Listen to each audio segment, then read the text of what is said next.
Yeah. We are live for Q and Assault Week 10. We're doing it from a different area in the office. So if this feels different, it's because it is. I'm in the podcast studio. This is where we film multi-people types of content. So if things get a little wonky or freaky, excuse me. I excuse you. I don't care. It's week 10 right now. So Q and Assault, it's private. You can't get in here unless you are a Big Dog member. You can join by going to bdge.co. Every Saturday I go live. I chill with you guys. We go over some sit-start questions, whatever questions that y'all have. They could be Dynasty, they could be trade, they could be waiver wire. It don't matter. But we'll try to give you as much personal advice as I possibly can. And that's why we're here today. I don't know about wearing headphones right now. I don't need to hear myself. But as we always do, I want to start off by going through any weather concerns that we might have for the game. So this is from rotogrinders.com. You could always just search that for free. Go to Google, rotogrinders.com, NFL weather, whatever, and they will pull in any games that you should be notified of as it relates to the weather. If it is green, there are some like weather concerns, but nothing that actually impacts any fantasy type status. So you have Indy at New England, which is actually in Germany tomorrow at 9:30 a.m. Eastern time. I believe they have a roof, so no worries here. I'm not sure why they even would throw that up on the screen there. But you have San Francisco at Jacksonville, you have Washington at Seattle, and you have Denver at Buffalo, all yellow. So there is an orange and there's a red alert for weather. Yellow is the one right above green, so there's not huge worries, but it is something maybe to keep in mind, like for San Fran at Jacksonville. A bit breezy here, wind sustained around 15 miles per hour, with gusts likely in the 25 to 30 mile per hour range. So it's not nothing. Maybe it's a tiebreaker. Maybe it steers you off of a deep threat, because deep passing can be affected by those types of gusts of winds, et cetera, et cetera. So I just kind of want to make y'all aware of this. How we doing? There's a few people in here. I don't see anybody chirping yet though. Any questions I could help y'all out with for week 10, your lineups, your sit starts, anything at all. That's what we're here for. That's why you love me. That's why I love you. I might just need to put the laptop up on my lap now that I'm thinking about it. Am I running this incorrectly? Because we haven't had anyone saying anything yet, which makes me feel like I fucked something up. If someone's out there, please say something if you could hear me.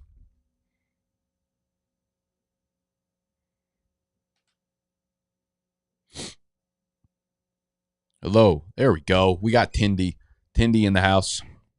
How we doing? Let me get the questions flowing in there nice and succinctly. Hi, Anna. Thank you. Starting to feel like a fucking psychopath over here. How do you feel about James Cook and Courtland Sutton for Pacheco? I would take the Pacheco side there. I think I feel more comfortable with what his role will be going forward than both of those guys. Sutton's been pretty good. He's had his good games, but I kind of feel like we'll see a maybe change of strategy for the Denver Broncos over the second half of the year. Like, they need to do something. They need to cook up a little something, see what they have in Marvin Mims, see what they got going forward. Because I don't think they're trying to win anything this year, and Sean Payton's probably trying to like rebuild for the future. It's the reason that Judy and Sutton were involved in every fucking trade talk, every trade rumor that graced our phone screens for the last 3 weeks or so. So Sutton and James Cook, I'm a little bit uneasy about their role for the second half of the year. And I do like James Cook, but him and Pacheco are kind of stratospheres away in terms of like weekly upside. James Cook just never really scores touchdowns, whereas Pacheco, I feel like on a given week, if the Chiefs end up having game script that favors Pacheco, can have a monster game, 100 yards, 2 touchdowns. So the delta between Pacheco and Cook for me is not Courtland Sutton. It's probably a little bit more for that. So I actually really like the Pacheco side there. Thank you, Anna. You're my only friend. I'm just super deep, and I have 2-3 solid guys on my bench every week. Well, yeah, I mean, listen, that's like the beauty of if you draft well, if you trade well or whatever, like when you start to have a lot of depth, that is when you trade. That's when you attack the trade market, right? You have a few solid guys on the bench. You start to put together packages for teams that are struggling, right? Like teams that are struggling tend to have a lot of holes in their lineup, and those are the ones that you try to attack because you have a lot of solid guys. You probably have a very good team. You probably have a good record, but you might have a team that's 3-5 or whatever the record would be at this point entering week 10. So like 4-5 or something like that on the outside of the playoffs looking in.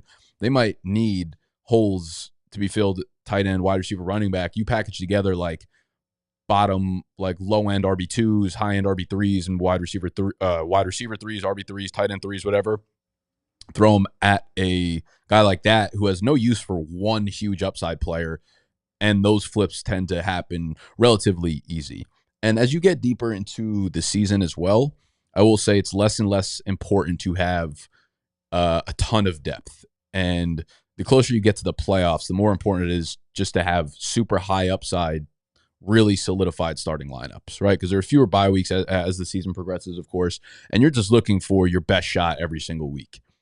So obviously injuries can happen at any point, but like the starting lineup is it's two graphs, interchanging. Whereas the beginning of the year, like depth is really good because there's so much uncertainty, right? Like players lose their jobs, players get hurt, there's bye weeks and stuff. That uncertainty starts to shrink the deeper we get into the actual NFL season. Full PPR, Kareem Hunt or James Conner this week. All right, so James Conner. I'm going to pull up the matchups. Give me a sec.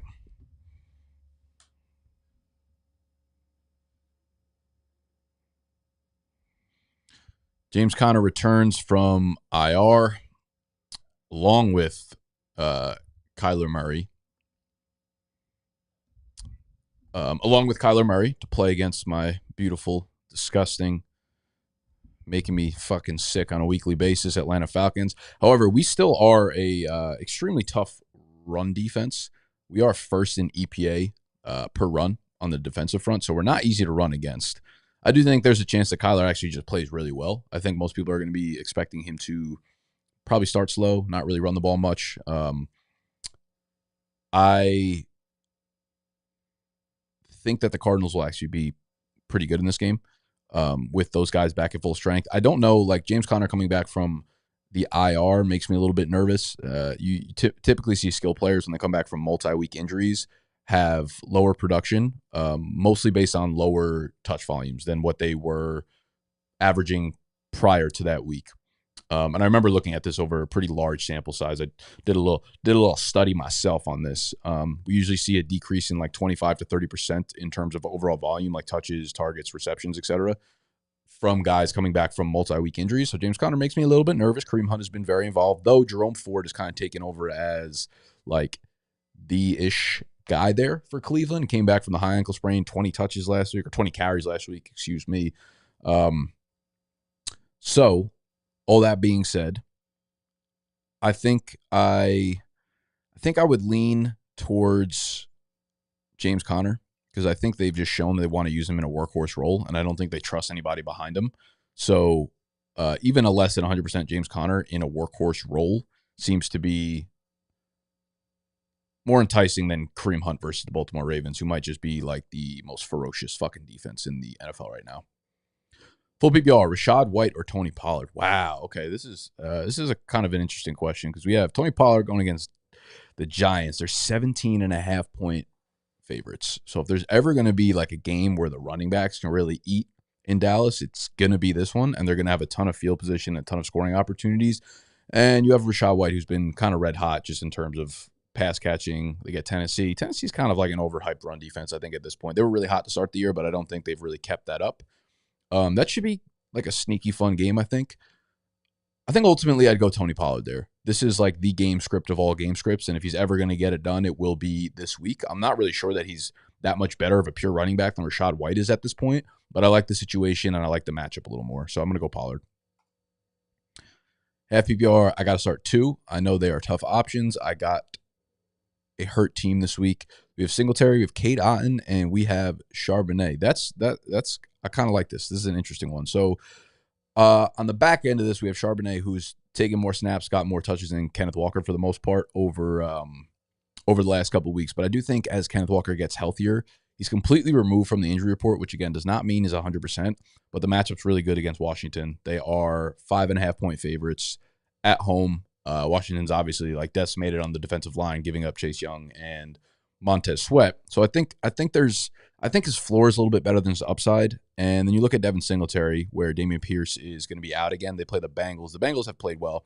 I do think Singletary probably plays a bigger role in the pass catching category this week, and he will be like the guy in that backfield for whatever it's worth. They haven't really ran the ball a lot / effectively because CJ Stroud's just playing so well. And why the fuck would you waste touches on carries when you can let that man sling the ball? You have Cade Otton, who is kind of red hot right now, at least coming off the best game of the season, 70 yards, 2 touchdowns. And my worry with Cade Otton, he runs so many routes. Like, he's on the field 95% of the time. But Cade Otton's one of those dudes that we're perennially, is that how you say it? Perennially excited about, like, on a week-by-week basis, where he'll have a week like last week, and he's had them before last year, and then he just falls off the face of the earth. So I think Charbonnet and Otton actually have a similar ceiling. I think when it comes to floor, Charbonnet's got an enticing floor. Otton's floor can kind of fall out from underneath him. Singletary's got an interesting floor as well. So if I have to fill a flex spot, I'd just be yapping sometimes. Sorry. I like to work through in real time the way that I'm thinking about each one of these players. Singletary kind of stinks right now. I think, as crazy as it sounds, I think I'd go Charbonnet here. I think he's very involved in this offense, and I think the game script's going to be in their favor. I don't want to go with Otton. Like, there's a part of me that wants to lean Otton here, but I think the floor is just too risky, man.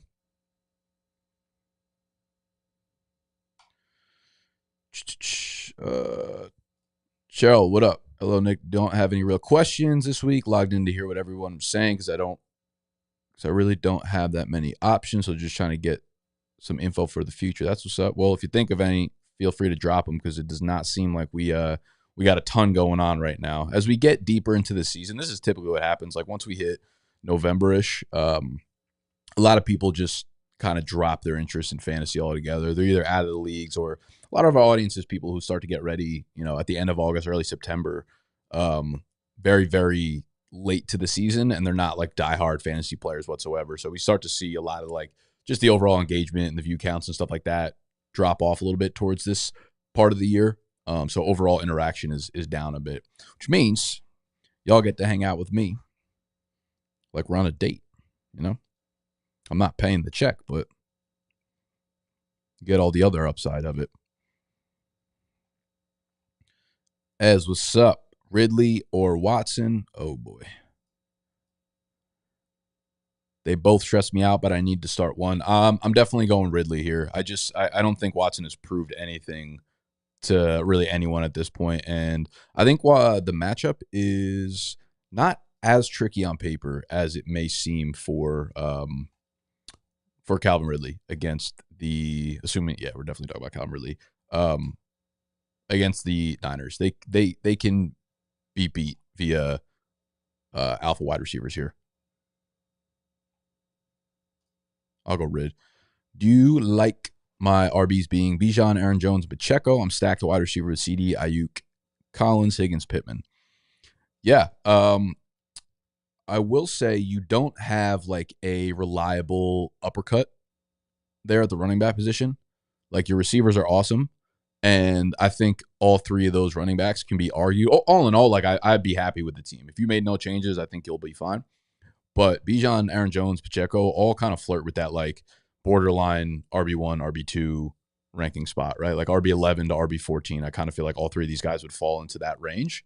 So you feel good, but you don't have a sure thing on a weekly basis, where it does feel like you have that with CD or Ayuk or any of those guys realistically. So if you wanted to make moves, I think you for sure could do that. Like, I think you could package Higgins and Pacheco, or Higgins and even Aaron Jones or Bijan or something, and really like move up there.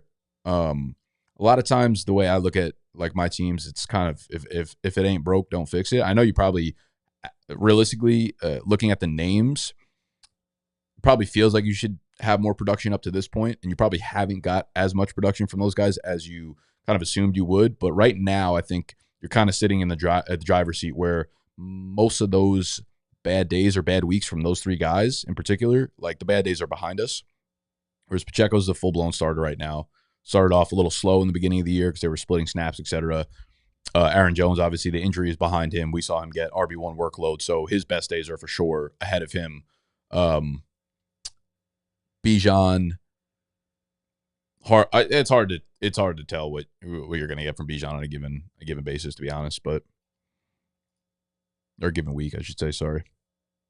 Oh no, I love the team, but I do think it would be fine to look to upgrade if you wanted to. And I rank all those running backs like super similarly. I do think you'll get more bang for your buck by moving a Bijan if you wanted to upgrade there. Jamar Chase doesn't play this week. Who's worth starting on the Bengals? That's interesting because Higgins is going to be out. I think Tyler Irwin is probably one of the dudes that you want to look at, or Trent Irwin, sorry, that you want to look at in that receiving group. Andre Yoshavash is another one. Let's take a little deeper of a look, though, into the snap counts.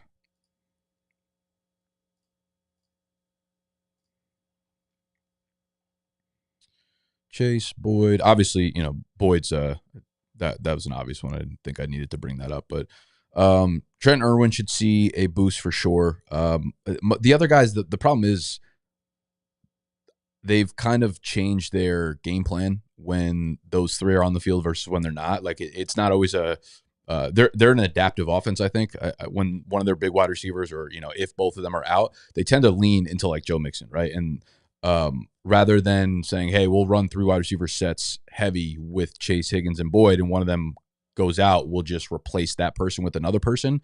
Like if you look at the other guys that are running routes, like Trent Irwin, he would be my replacement, I think. Like in week 5, he did run 82% of the routes, and he was heavily involved. But after that, last week, it was 20%. The week before that, it was 21%. I do think he is the one that probably benefits the most. If you're in a deeper league and need someone to fill in outside of Tyler Boyd, obviously, Irwin would be my pick there. But I wouldn't expect, like, since he just plug and play all the receivers, because they don't typically do that.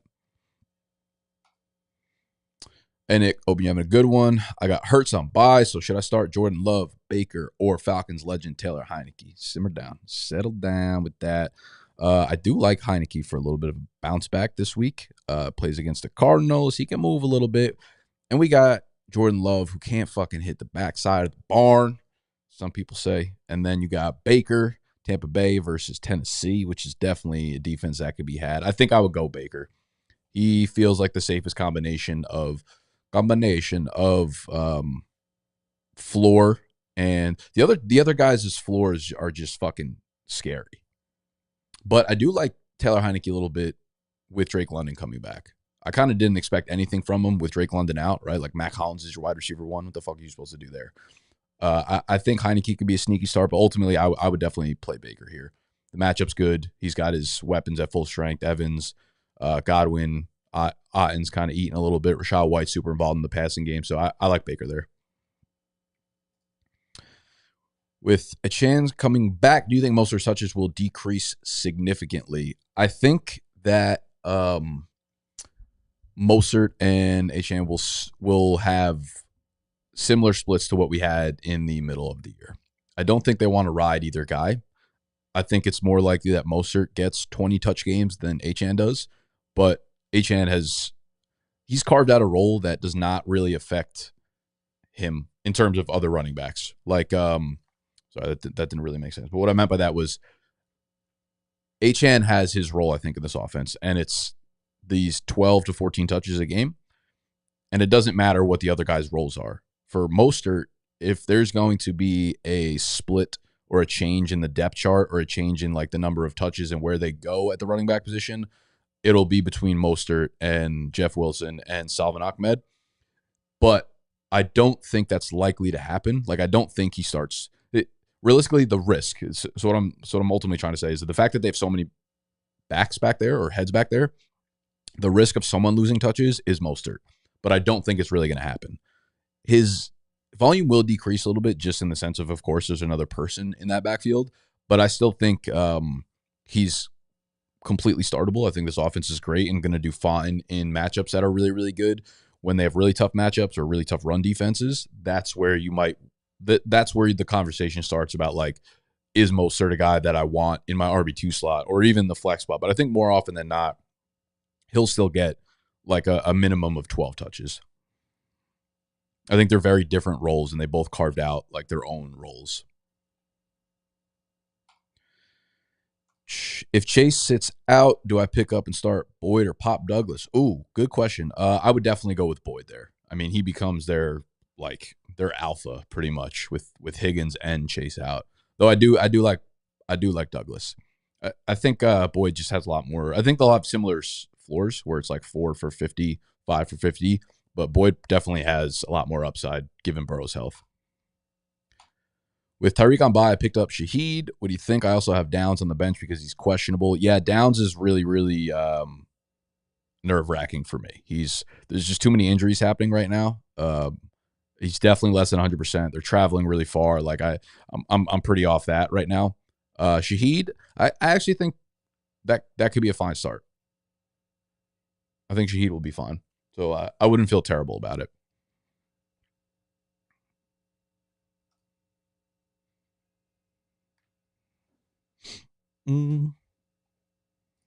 Vikings defense is. I'll give them a little bit of credit. They're a little bit better than I expected them to be this year overall. I thought they were going to be just a tragedy, but they're still allowing a lot of points to wide receivers. They are allowing let's see, Minnesota. Where are you? The 9th most fantasy points to wide receivers per game. They are allowing the 7th most fantasy points to outside wide receivers, which is Shaheed. Sometimes you see these splits of teams that allow big games to wide receivers altogether, but then we don't really siphon it down to slot wide receivers versus outside wide receivers, because a lot of times these receivers like Shaheed is an outside guy. That's where he's going to eat. But for instance, like Pittsburgh played against Tennessee a couple weeks ago, and everyone was really high on like D-Hop after that big game from Levis. Pittsburgh allows the single most fantasy points per game to wide receivers in the slot, but their fantasy points allowed to outside wide receivers is way worse, 27th in the league. So there is a differentiator there for the types of receivers, and the type of defense that you play dictates where you let the zones open up on defense. So they're different types of guys. So that bodes well for Shaheed. Don't forget, if you're watching this afterwards, the way to sign up, the way to get in here, the way to yap with me, BDGE.co. BDGE.co. Ask any questions that you want on a beautiful Saturday. What else is going on, y'all? What are you doing this weekend? What's everybody up to? Talk to me. Yell at me.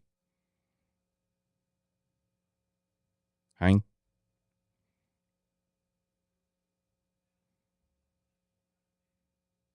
Nobody? Nothing? I'm about to put a shot clock on y'all. I'm going to give it 30 more seconds. I wonder how delayed this is. 30 more seconds, no questions come in. We'll dip a little early. We'll call it a summer Friday.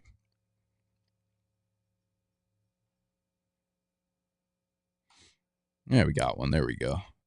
And how do you feel about starting Kyler Murray? I have Mahomes on bye. I feel okay about Kyler, actually. If you start to look around Vegas, and by Vegas, I mean Underdog, they have his rushing total at like 26.5, so they're expecting him to scoot a little bit. And I kind of think he's going to. I think most people are going to be like, he's coming back from the injury. He's not going to be able to move. He's not going to be mobile. I don't think they'd push him back unless they felt like he could really compete for them. It's a 1.5-point spread against Atlanta. Sad. I think Kyler will be fine. I actually think he'll be pretty good. Super delayed. Okay, that makes sense. I wonder why that is. It's probably the new setup or whatever I have in here. Who would you hold, Gallup or Cooks? They both piss me off. I definitely wouldn't hold Gallup. Gallup is just, he makes me sick. He actually pisses me off. I would get rid of Gallup. He's the one that's starting to lose snaps to Jalen Tolbert. Cooks is bad too, but he's still but at least he's still playing. So I would definitely hold Cooks over Gallup. Do you think Green Bay is going to continue to try to make it work with Jordan Love? I want to be able to start C-Watt, but don't feel good with Love under center. Yeah, I mean, like, it's impossible to feel good with Watson right now, and Love. And I don't think he's going to get benched this year. We're actually just talking about this in the office. I don't think Love gets benched this year, but I think they're now, the way that they set up their contract with Love, they have a real decision to make in the offseason. Do we start over again? Do we look for the next QB, or do we make it work with this guy again? His leash is not going to be long. I can't imagine they might just go the Kenny Pickett route, man. Like, where Pickett was bad his rookie year last year, but he was a rookie where Jordan Love had years to learn under Aaron Rodgers, so it's a little bit different, obviously. But they were both picked in the general same vicinity in terms of where the draft capital. Jordan Love was the 26th pick, I believe, and Pickett was 20th, 21st maybe. So they have similar leashes, especially given that they are playing kind of the same level of football. Pickett got a second year. We'll see. I don't think Love gets benched anytime soon because they have nothing behind him, man. There's no reason to. It's not like they're like I don't know what purpose it would serve to have Sean whatever his fucking name is, Sean, who's their backup, some bullshit. Yeah, I just don't think we're gonna get to a point where you feel comfortable with Watson under center. Like, even if we saw a 5 for 100 touchdown game this weekend from Love to Watson, does that make you feel comfortable with Watson in your lineup? Like, probably not really. He would really need to kind of like go off on a heater, similar, I guess, to the end of last year, to feel good. Tank or Godwin? Oh, that's Tank for me for sure. Tank's a beast. And Nico's out. Definitely tanky. Cute setup, though. That's what I'm saying. It's also like way more. It's a little. I don't know. It's a give and take. It's way more comfortable for me. Like, I love just kind of sitting in this chair and chilling. It's much easier for me to just, yap.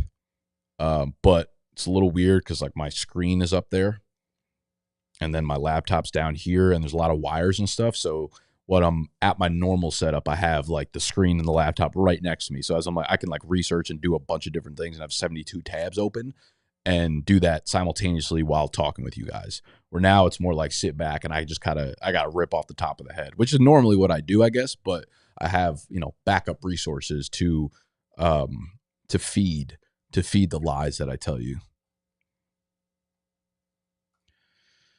Also, do you think Michael Wilson is going to get a bump rest of the season with Kyler coming back? I really hope so. Me too, dude. Me too. I don't know what's going to happen, but I am very excited to see him play with Kyler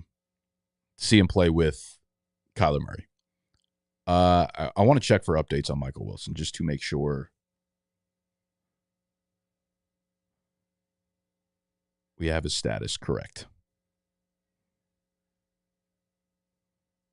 My GOAT. Data projects 70% chance to play week 10. Expect low performance impact if active. Comments suggest mild AC sprain. Kyler Murray commenting on Michael Wilson. Yeah, I think we'll see a nice little second half of the year. You're a Euro?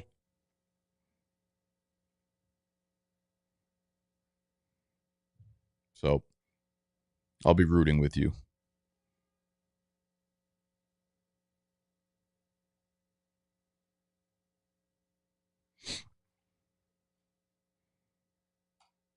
Your wire management stresses me out. Yeah, you have no fucking idea what it looks like in here behind me. There are no fewer than like 60 wires going around this place in the 10 feet that's in front of me.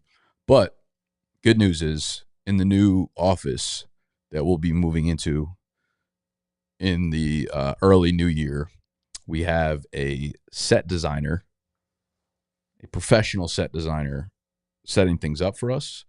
So hopefully that means everything will be taken care of. So I'm not out here fucking tripping over things.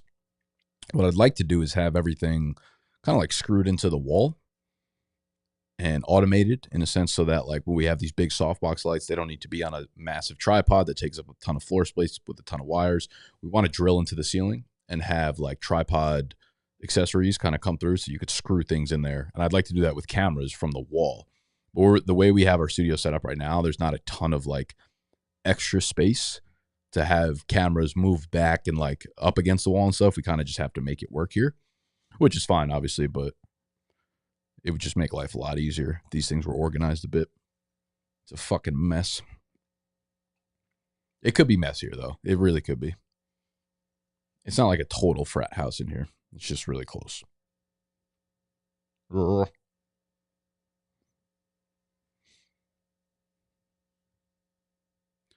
I'll just be tired. No, you.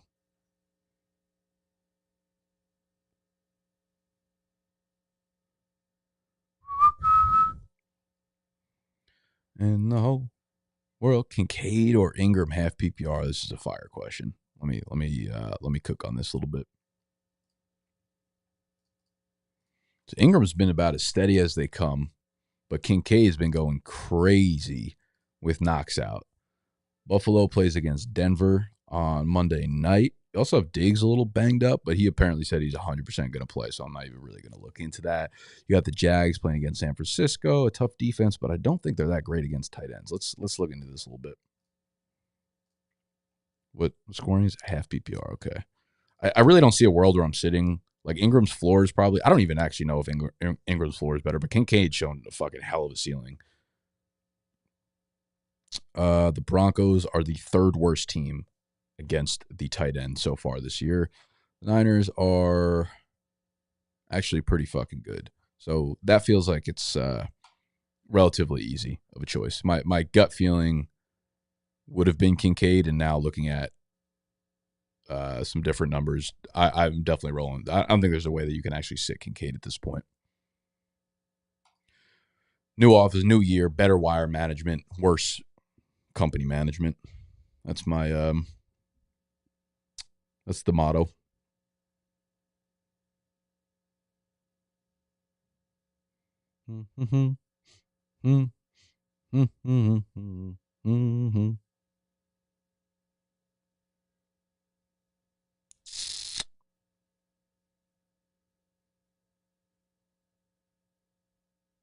You're.